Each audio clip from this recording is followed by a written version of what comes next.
Şimdi İlber Ortaylı hocamızı davet edeceğiz. Burada programımız bitmedi. Enfes bir söyleşiyle toplantımızı devam ettireceğiz efendim. Güçlü alkışlarınız İlber Ortaylı için. Profesör Doktor İlber Ortaylı sahneye geliyorlar. Kendisine Prof Ventures kurucu ortağı Sayın Mustafa Baltacı eşlik edecekler efendim. Evet.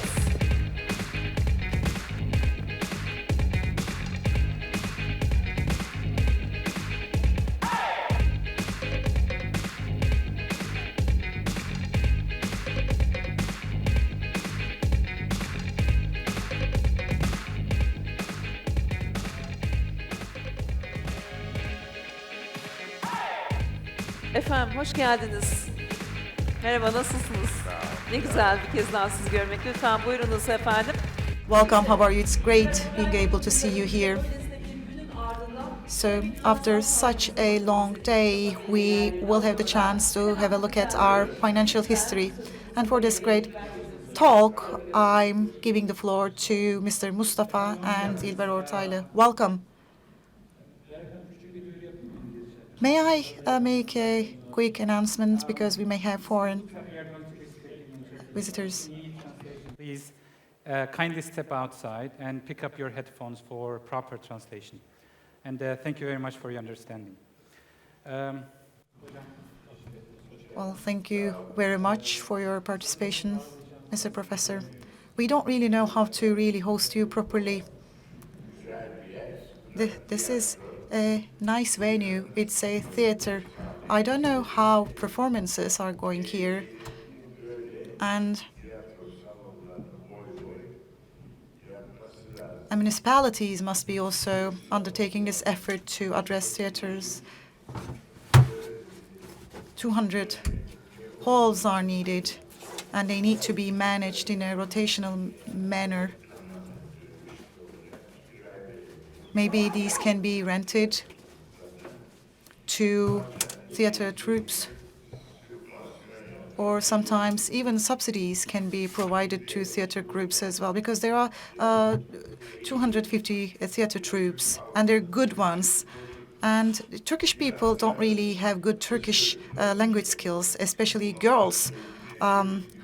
Perform very poorly when it comes to talking in Turkish. Apparently, it is quite fashionable to talk by swallowing the vowels, and this is how they end up not being able to speak foreign languages as well, because the pronunciation techniques of the Turkish language, it's basically a natural gift for us, and we have the chance to speak and pronounce all the languages in a proper manner, but the girls will not be able to do that. And the Turkish students in Italy now have an accent, and it's really impossible to understand them from an Italian's perspective. But in the past, they were very good at speaking in Italian. They weren't necessarily opera singers, Leyla Gencer, but they don't really have this capability anymore. And theater is basically a means for that. And unfortunately, we have political censorship on TV series in Turkey. I'm not going to interfere with that, and that's not the topic of our conversation here. However, this is important for you as well, because this Radio and TV Regulatory Authority, first and foremost, must protect the language, because they need to promote the respect for the language. And 80% of some ladies have very poor Turkish capabilities, language skills. They must be either fired or they must be upskilled. I don't want children to be listening. I don't want them to listen to Turkish anchor women. And if you speak this way, you won't even have the opportunity to do business in a successful fashion, because business involves you being able to speak the language in the best manner possible. And of course, you need to be able to have good intonation of foreign languages as well. Well, please do not really count it towards my speaking slot, but this was only an introduction. I would like to welcome you again, esteemed Professor. And if you allowed me, if you can allow me, I would like to talk about our endeavors as part of this FinTech Week. This way will help you to have a good direction to your speech as well. Approximately 5 years ago, we held the first edition of Istanbul FinTech Week. It's named this way because an international event. It's an international event. And we also wanted to gather people from different countries, especially people from this particular region, people operating in the financial industries. We wanted them to come together so that they can mix and mingle.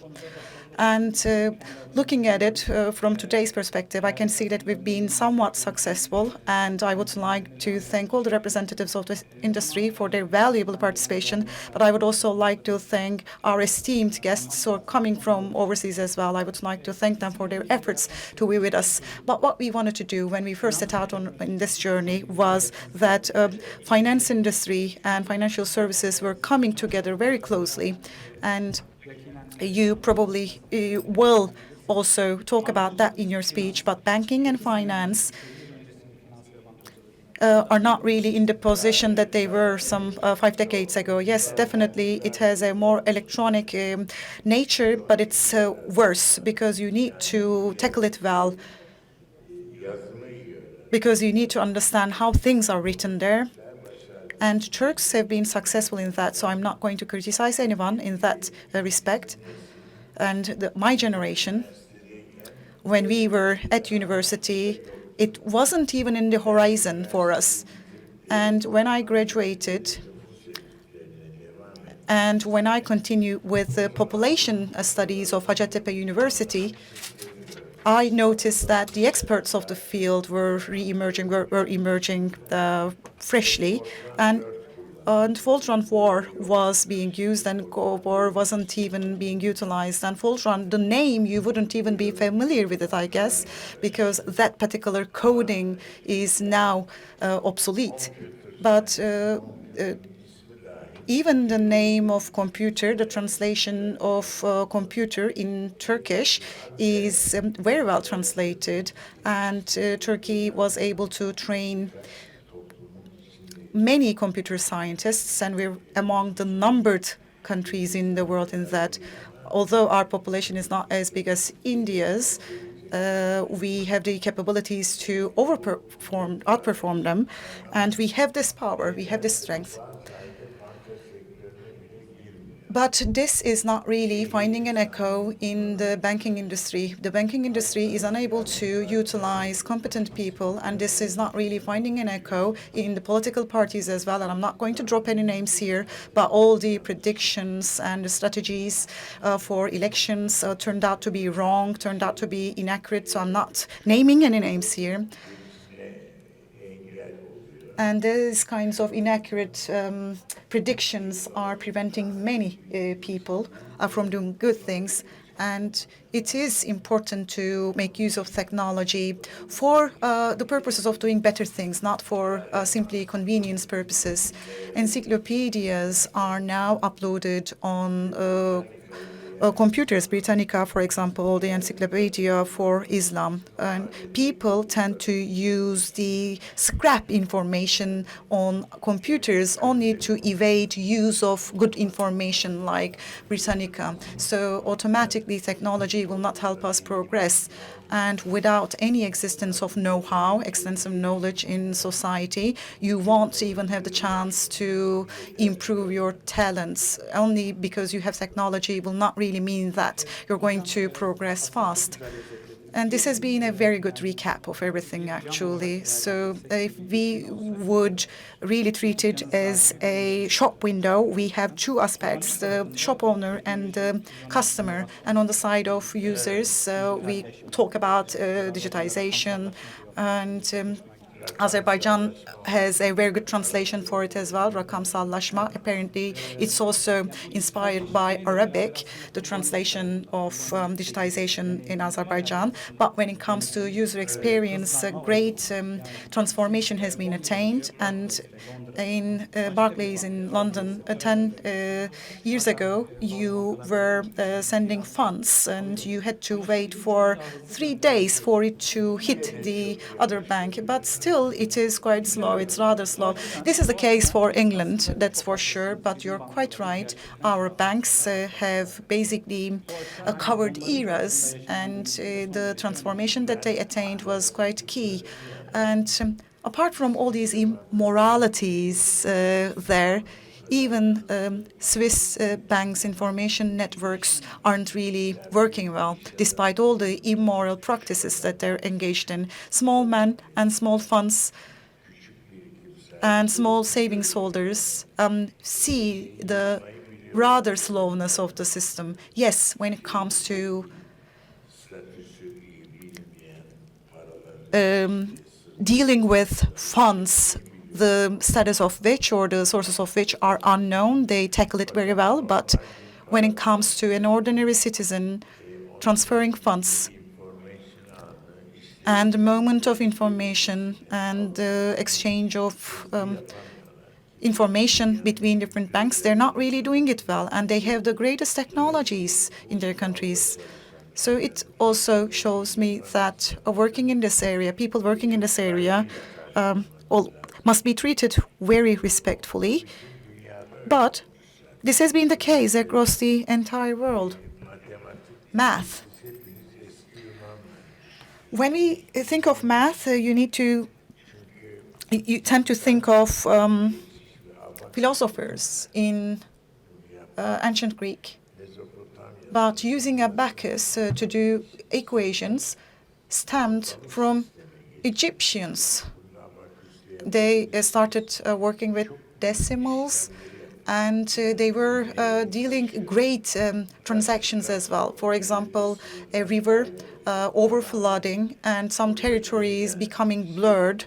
And when it comes to how to really protect the territories vis-à-vis the past, and when it comes to implementing new taxation practices, and when it comes to measuring it, and when it comes to operating the accounting, they have been very successful, the Egyptians, I mean. But when it comes to Romans, the Romans were only successful when they adopted the Egyptians' technologies and tools. That kind of geometry, that kind of math, that kind of arithmetics were only transferred from the Egyptians. The calculations were quite backward in the Roman Empire.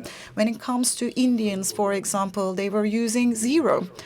And all the books that were written back then, the books on logic, for example, the ancient Greeks and other sources inspired by ancient Greek, they tend to think zero as nothing. Zero is only a number that has operational value, and it has nothing else to offer to you.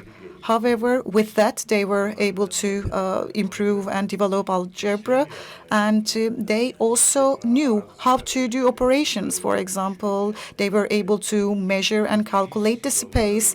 They were able to measure silos as well, great silos, because in these kinds of lands, they were not really collecting small sums of taxes. And when it comes to storing the grains, for example, they needed big calculations, and they knew it. Or chess champions are now hailing from our country as well. And I'm very, very happy to see that, because playing football and being able to watch it properly, this is not really a practice that we have well established in Turkey. At the age of 14, a champion of fan wrestling was chosen, and that athlete was from Bursa, a Turkish city. And as for chess, though, this is also an indicator for chess as well, because chess and other sports were the ancestors of computing. You would remember it. The Sheikh was very happy to see how chess was being played, and he asked what the chess player wanted, and he answered, "I don't want anything, maybe 2 times more units of wheat you can offer to me by every box that I jump." So 1, 2, 4, 8, and 16. This would be how it would proceed. But then the sheikh got angry because the request was quite humble. But after a while, the Treasury Undersecretary was very, very angry at the end of it, because the calculation went to immeasurable amounts as well, because all the storage houses were not enough to deliver on that request of the chess player. And this was an invention. And we are talking about computers right now, but computers helping people improve their own intelligence. Well, maybe such legends are great. They would be inspiring for sure. But this is also not true. Who really came up with chess was more important, using 0 and 1 and operating faster by making use of these digits. And it is also important for you to be able to calculate big units and big measurements as well. And by, again, making use of 0 and 1, you can write big measurements as well. But like the letters and the reports written by statespeople, for example, will not be equal to that. And nobody should expect a new Victor Hugo when it comes to writing a novel. Some naive people tend to believe that great books will appear again in history, but this is not really going to happen. So 0 and 1, with this kind of logic, you can write everything again. You can express everything by making use of 0 and 1. And great variations, you can calculate them again. This is possible by making use of 0 and 1, but not any person will come out. And we would always see people in the conventions and conferences. The Americans would do that, what they are capable of doing with their computers. No, they're not really capable of doing anything with their computers, because they're not being backed by the theory of it and by the initial roots of it. But if you have the real talent, and if you have a diverse range of calculation capabilities, being able to imagine it, being able to compare it, this is something that you're capable of. And this is something that we see in the history of economics. But computers are not able to write the history of economics as well. But you need to read the prices of beans, for example, in history for you to make sense of it. Because no computer to date has been able to evaluate scribes and papers written in the history. There are some deviations and exceptions in handwritings, and it is impossible for computers to tell that. And in the history of economics, such a mindset driven by computer has never been useful in this history. Just like Egyptians, as when it comes to people from Mesopotamia and Indians, they were aware of the principles of insurance and securities. They were also aware of the principles of interest. They were aware of how things could be divided, and they invented it. And what does it really entail? Yes, we are starting from the 12th century. Although it was a weak one, we still saw some trade activities there. Even in 1200, for example, we also see some trade activities in the 14th century, the 15th century, have reached its peak. And we need to see what people did in these centuries. Newspaper came came out in Italy starting from the late 15th century. We even see the traces of it in the 14th century as well, even before the good functioning of the printing functionalities. And what was really newspaper about? Newspaper was a tool for people to spread information. You could be under a duke, or you could be under the Egyptian rule. You could be buying some gold under certain dukes, and what other people in other parts of the world were doing, what kind of properties were in place, and which season produced which harvest, and computers wouldn't be able to see it. This is something that you can only trace back with information. And spies were there who would break the news to other people, and many people would write it down, and many of these pieces of information were sorted, classified, and printed on a newspaper and then distributed. And for example, imagine a man who thought a vessel could set out for Egypt, and on the way you need to stop by Aleppo and Damascus and Istanbul, what you're taking there and what you're bringing back. It was quite important, for example. And what I'm going to sell, what I'm going to buy, this would equal 20,000 ducats, for example, in currency. And the moment the vessel is capsized, this would mean the end of the story. So 6,000 ducats could be deposited, and the moment the vessel is capsized, for example, maybe 25,000 ducats I can give you back, and this would help you save your dignity. And this was basically how it was established, the entire system, and there was no condition whatsoever, precondition for it. And another insurance system we can also think of. In Greece, there is ENG, and there is another island, and ship operators live there as well. In the 17th century, people were forming military armies in this fashion. If you want to buy a ship, you can't buy it alone. So other ship operators also must be partnering with you. And if you want to get a second vessel, in this case, other partners will be needed for you to collaborate with. Because if something bad happens to your vessel, many people are harmed by it, but the damage is definitely or relatively smaller because the risk is distributed there.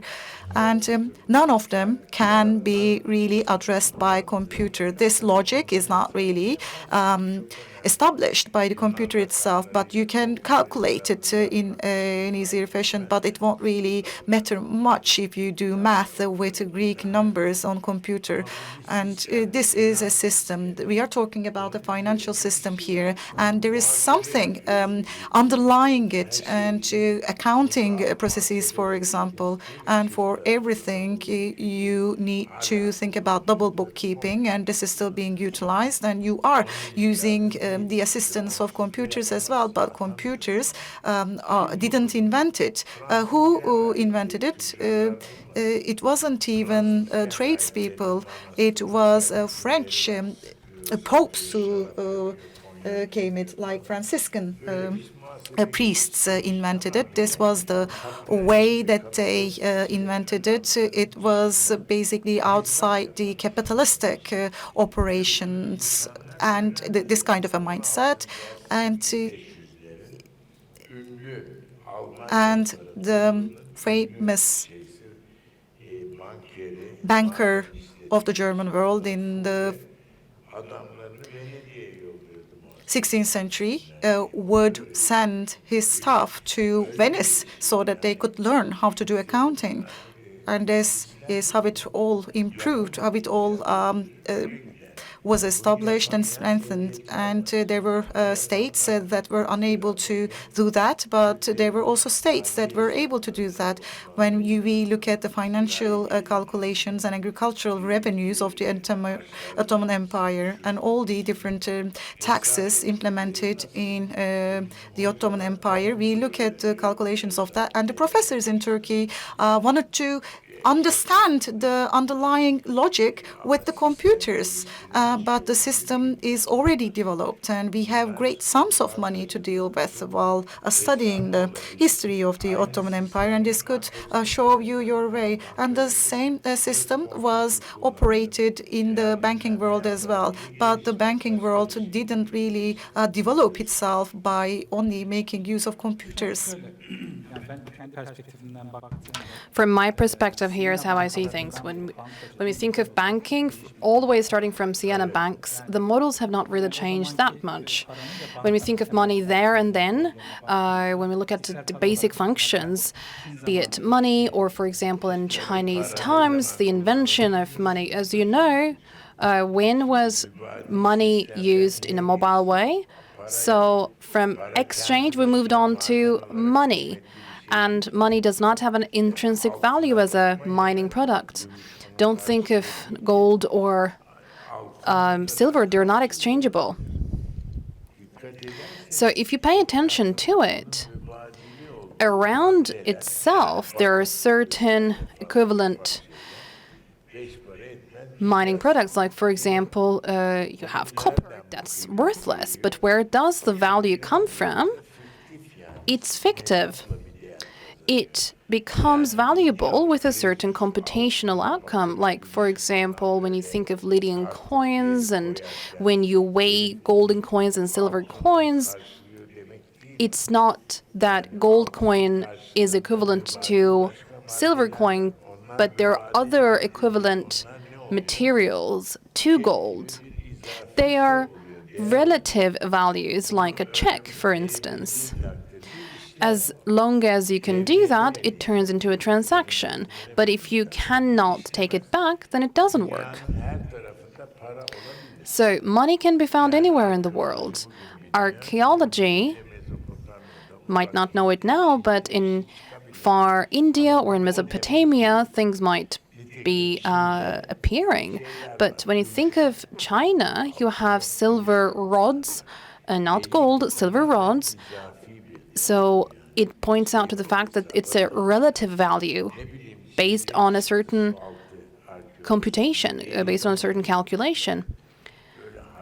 So in underwater archaeology, there were bronze materials that were cast in and were put in ships. And when the ships sank, then they would take out the cast bronze. Obviously, it would not be equivalent to the ship's cargo, but obviously you need to use copper in order to reuse it.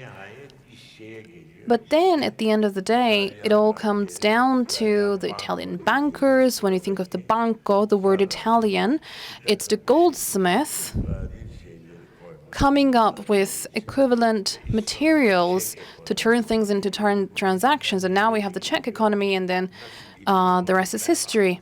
The rest is history, but I don't know how it works.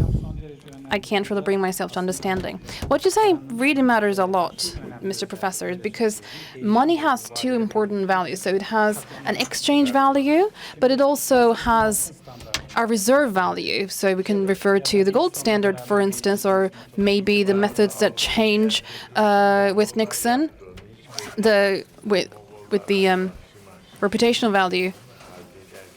Actually, when we think of the Chinese borders, the caravanserais coming in from those times had certain securities against which they held their cargo. And this is not something that I am inventing. Professor Karlian, before the war, came up with this idea from Austrian Vienna University. He was a historian. And poor him, this fantastic essay on those banknotes with exchange values also designated, did not really attract the attention of German Orientalists. They were translated into English and it was first published there. He would say, well, these English people are so nice people. They really consider my work very worthy. This is important. Banknotes, can you think of it? We are talking about 1200s. in banknotes in 1200s because that has an exchange value. But the exchange is about an army in a bureaucracy in a certain location versus the army and the bureaucracy in a different location. And then it goes all the way around the world. When you think of expansion, Germany wanted to do it in cities across itself, but couldn't penetrate northern territories. When you think of Bremen and Hamburg unity,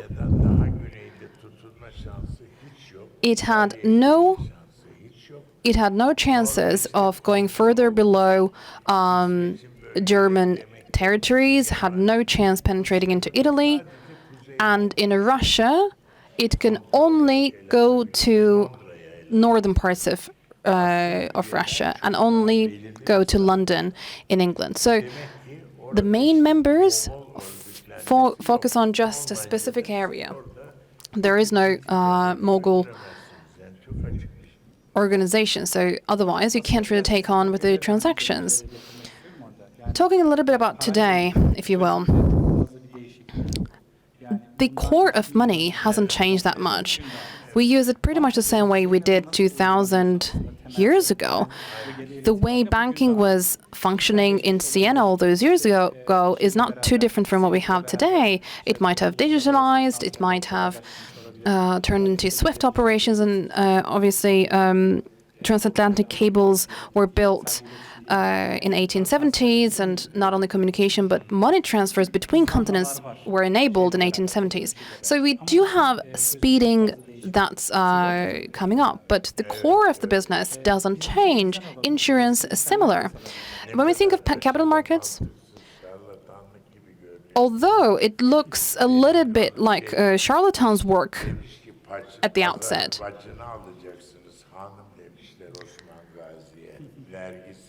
Osman Ghazi was told, well, you need to collect the taxes here. And someone from the Garmian Principality came over because they had dealings with Italy. And then he was quite angry at Osman Ghazi. Why would I deal with other people's properties, he would say. And then they started talking about customs. And with tax collection, they would start turning the wheels of the economy. That was the logic that was applied. So you load the cargo on a ship, and then if the ship sinks, then you lose all of that money. But at the same time, somebody else would be persuaded for another dealing, and then a mechanism is set into motion. But that's human logic. This intelligence cannot be equaled anywhere. This is very important. And that human logic is obviously added on with organization capacity. That organization capacity, I don't think, is the same in every society. That's not possible. This kind of organization capacity is not the same in every country. And I can go further to say that small capital and small organization movements do not compare with large-scale global organization capacities, because otherwise everyone would be equal to each other. Well, when you think of those organization forms, we see similar structures in the finance industry as well, even though we have very structured environment here. So I gave an example from insurance as well in capital markets after the Amsterdam exchange and after the Crimean War. We had the Galata bankers coming into play, and the stock exchange was set up because we had a legal letter, and it worked like an insurance policy. So basically, you could have transactions between tradespeople in different cities. The Galata banking mechanism and also the stock exchange in 1870s was not functional. It did not function well. Professor Haydar really talks about it in a very correct way. Or Gülten has articles on this issue. It's not just looking into the archives. So these two professors, Haydar knew Ottoman. I don't think that Gülten knew Ottoman either. But they are clever people. They know what to do. Read this history. Actually, when we think of our famous economic historian, Ömer Lütfi Balkan, did not know how to read archives. He made others read, but he was clever. He knew what to compare with what. He knew what he wanted. And that's very important. And you need to be aware of that. Not everyone can go and read documents like Halil or the second Halil.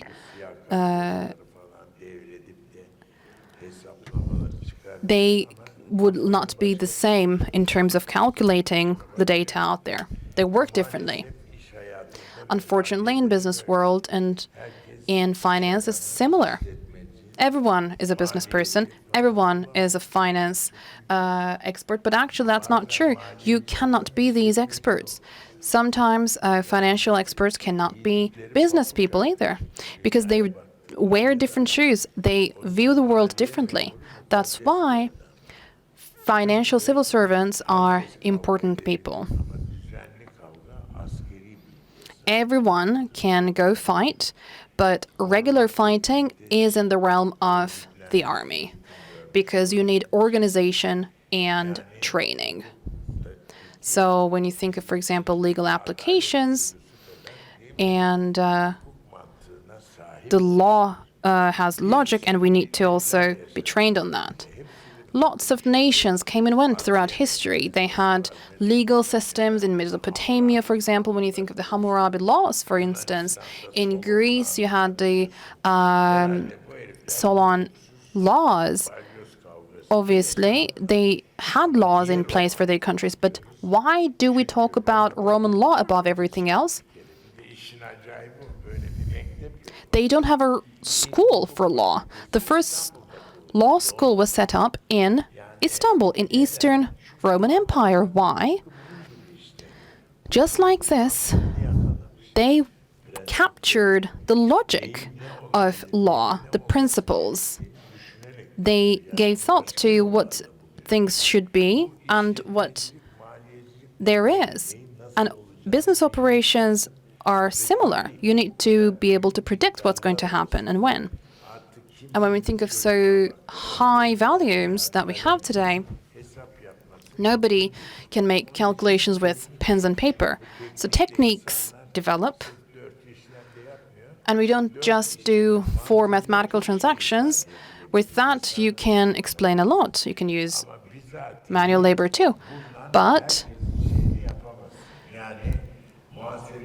when we think of accountants, for instance, you might do his work, but not all of it. Sometimes you can try and fail to be Victor Hugo. We have just 5 more minutes. Well, thank you for Haydar Kazgan, mention of Haydar Kazgan and Gülten as well, so because I read him, Mümtaz Soysal as well.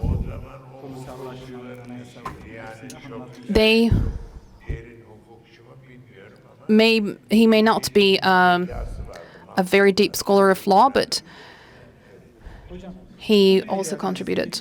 So today, we talked about how these financial institutions were the same 2,000 years ago, because we're talking about the same money. But we're trying new things today, because technology is developing really fast, and it's changed a lot of things. And so, for example, banking 10 years ago is different from today. So we're talking about decentralized finance. How is that even coming to life? So it's called peer-to-peer with bitcoins.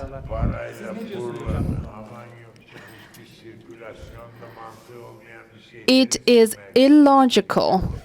How can you escape centralization? It's impossible. Tamam.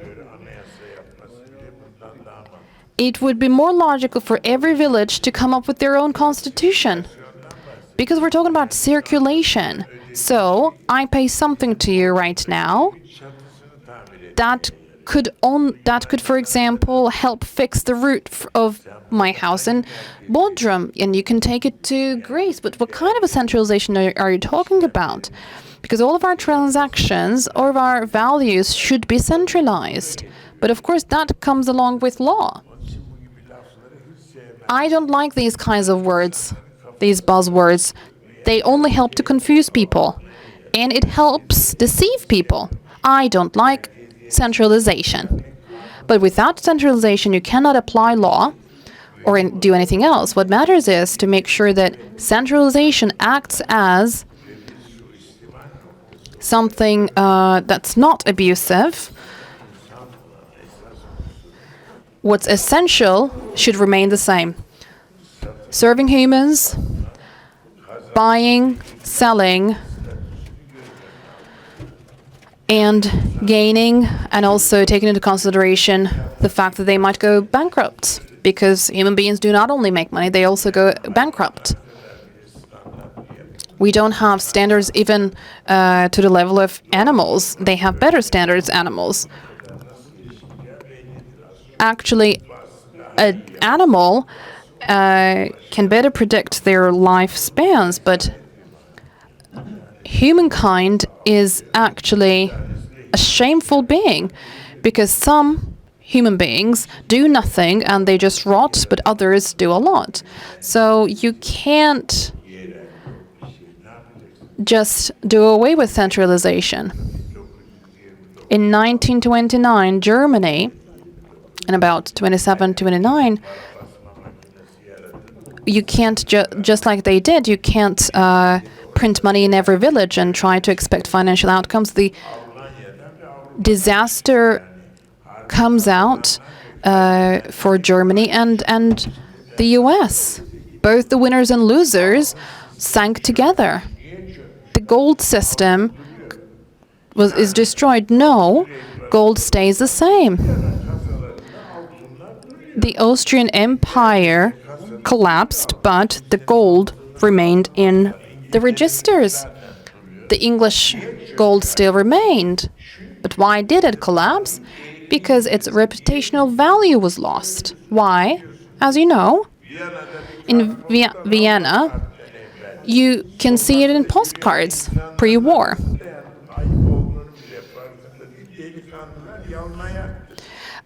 Young men were barefoot on the streets, and in 3 years you want to make them wear military boots. In England, for example, do you know how people lived? They didn't live in good conditions at all.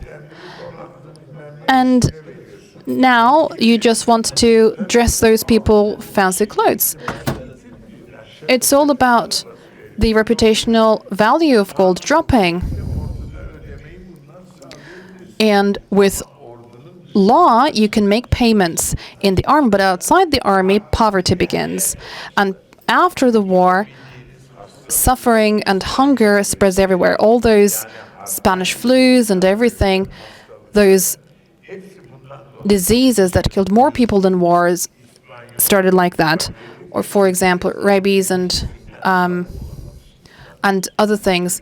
People could not find soaps to clean themselves, and they were malnutritioned as well, malnourished.